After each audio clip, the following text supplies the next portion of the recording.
अस्सलाम वालेकुम व्यूवर्स, खुश आमदीद मेरे चैनल आसान ज़िंदगी में। मैं आपको जो डिश आज बता रही हूँ वो बच्चों से रिलेटेड है। तो मैं जब वीडियो शुरू करूँगी उससे पहले आप मेरे चैनल को लाइक कर दें, शेयर करें, सब्सक्राइब करें। मैंने आपको जो बताई था सूजी का मीठा बताया था, ये उसी से तकरीबन रिलेटेड है। तो यानी मैं आपको उसी सूजी से खीर बनाना सिखाऊंगी। तो मैं जब खीर बनाने का मैंने सोचा बच्चों के हिसाब से आपको एक और चीज़ भी बता दूं कि आप एक इस तरीके का एक दरमियाने साइज़ का आलू लें जिससे एक छोटे बच्चे का पेट भर जाए। फिर आप उस आलू को अच्छी तरीके से छील लें और आपके घर में जो भी खाना पक रहा है, जो भी हो, दाल सब्ज़ी गोश्त जो भी हो, आप वो आलू उसके अंदर इस तरीके से डाल दें। अब जितनी देर में 10 से 15 मिनट में वो आलू अच्छे तरीके से गल जाएगा। जब वो आलू गल जाएगा तो आप उसको बाहर निकाल के हल्का सा पानी से ऊपर से धो के वो आप चमचे से मैश करके वो आलू बच्चे को खिलाएं, बहुत ज़्यादा फ़ायदा होता है। सादे आलू की निस्बत ये आलू ज़्यादा फ़ायदा करता है और बच्चे बहुत ज़्यादा शौक़ से खाते हैं। चलें अब मैं आपको सूजी की खीर स्टार्ट करती हूँ। क्योंकि छोटे बच्चे जो होते हैं उनका पेट बिल्कुल छोटा सा होता है, तो वो शुरू में ज़्यादा खाना नहीं खाते। तो मैं आपको सिर्फ एक चमचे से खीर बनाना सिखाऊंगी। ये आपने एक चमचा लिया, आप देखें इसमें चीनी भी डली हुई है। और इसमें आपने आधी प्याली दूध ऐड करना है। आधी प्याली हमने दूध डाला और इसको फ़ौरन हमने मिलाना है। ये देखें, अब चीनी जो है वो सूजी के हिसाब से थी, तो अब इसके अंदर जाहिर सी बात है कि चीनी थोड़ी सी कम होगी। तो आप इसमें एक चमचे और चीनी डालें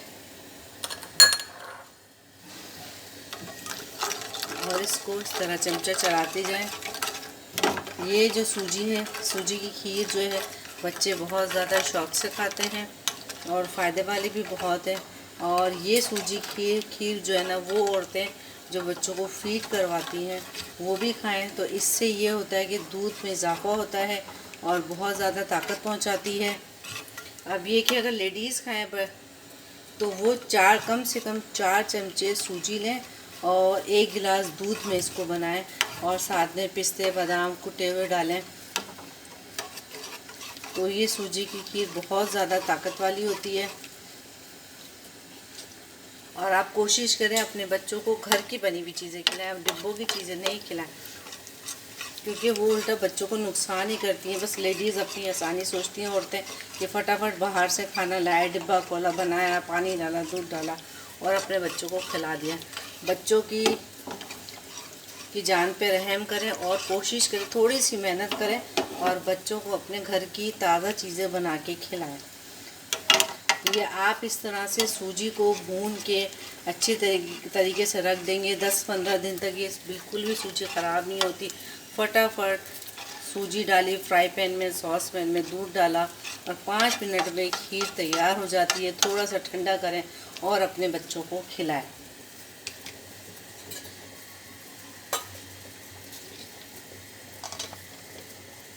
ये देखें, अब सूजी गाढ़ी होने लग गई है, बस ये रेडी हो गई है। अब मैं इसको किसी बाउल में निकालती हूँ। ये देखें, ये सूजी की खीर तैयार हो गई है। अब मैं इसको टेस्ट करके बताती हूँ इसका जायका कैसा है। बहुत मज़े की है। ये खीर बड़े भी बहुत शौक़ से खाते हैं।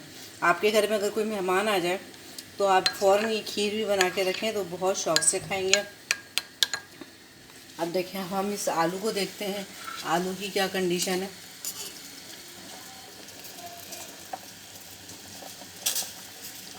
ये आलू जो है बॉयल हो गया है। अब दाल को तो पकने दें, बड़ों ने खानी है। अब इस आलू को हम अब ये आलू है, ये देखिए, अभी इसमें से धुआं उठ रहा है और थोड़े से इसमें मसाले भी लगे हुए। तो हम क्या करेंगे, इस आलू पे हल्का सा पानी डाल देंगे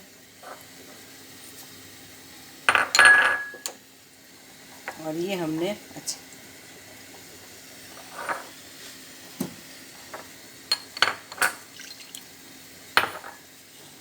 ये देखिए, ये आलू बिल्कुल साफ़ हो गया है। अब इस आलू को आप चमचे से या हाथ से आराम आराम से मैश करें, नरम करके बच्चों को खिलाएं। बहुत ज़्यादा ये फ़ायदे वाला होता है आलू, बहुत ताकत पहुंचाता है और बच्चे जो है ना बहुत शौक से खाते हैं। ये कोशिश करें आलू कभी भी बादी चीज़ों में नहीं डालें, जैसे चने की दाल है, बड़े का गोश्त, उसमें कभी भी नहीं डालें। ये सिर्फ दाल है, मूंग की दाल है, सब्ज़ी है, छोटे का गोश्त है, चिकन है, उसके आलू आप बच्चों को इस तरीके से बना के खिलाएं, बहुत ज़्यादा फ़ायदेमंद है। आज मैंने आपको बच्चों के हिसाब से 2 चीज़ें बताई हैं। आइंदा वीडियो में इंशाल्लाह मैं बच्चों के लिए और भी आपको चीज़ें बताऊंगी जो फ़ौरन तैयार हो जाती है और बच्चे भी बहुत शौक़ से खाते हैं और बच्चों का वज़न भी बहुत तेज़ी के साथ बढ़ता है इन चीज़ों से। बस आप अपने बच्चों पर रहम करें, उनको बाहर की चीज़ें बिल्कुल भी ना खिलाएं। मुझे यकीन है आपको मेरी वीडियो पसंद आई होगी, तो आप मेरी वीडियो को लाइक करें, शेयर करें, सब्सक्राइब करें और मुझे दुआओं में याद रखें।